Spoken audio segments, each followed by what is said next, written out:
Hi, this is RIM. Hi, RIM. Why are you so obsessed with black cables and machines?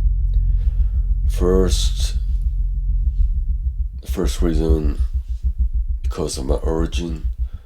I was born in Laos, and during a severe period of war, and I grew up in a bunker, in a concrete bunker.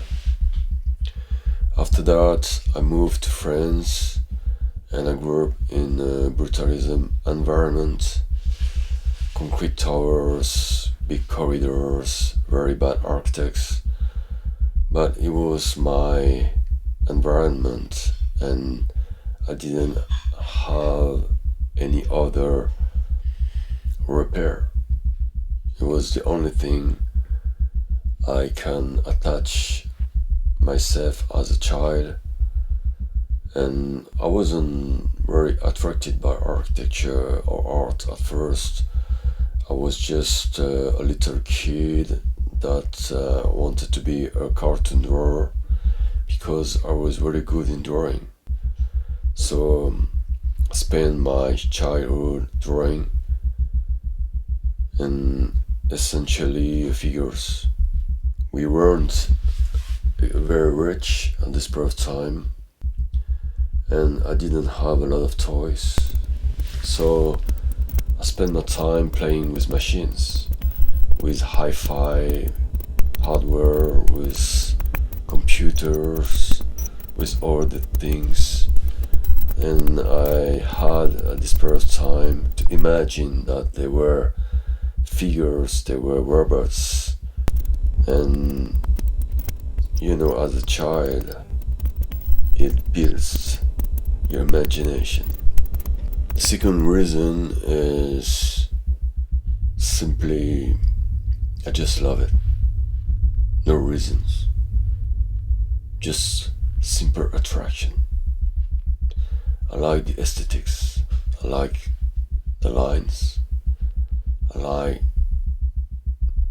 the structure, the architecture. Okay. I understand your fascination with machine aesthetics, but why black cables? What do they mean to you? Why black cables?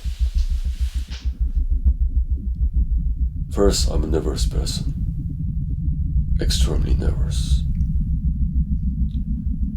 And because I'm so nervous, I had to work on myself, on a specific internal architecture.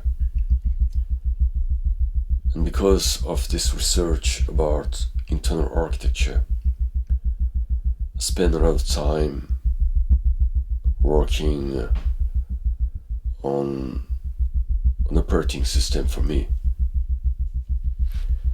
And I think that machines, cables, are just a translation of this operating system. Cables represent nervous system, and the machine is the expression of internal architecture. That's the scientist reason. So, you describe black cables as a kind of nervous system. What exactly is Technobrutalism, and how does it differ from Neobrutalism? I decided that it is a new style that I call at first Neobrutalism, and now it is Technobrutalism. It sounds better. It sounds good. It's a great definition of what I'm doing. Thank you, RIM. Until the next transmission. And remember, resilient internal mode activated.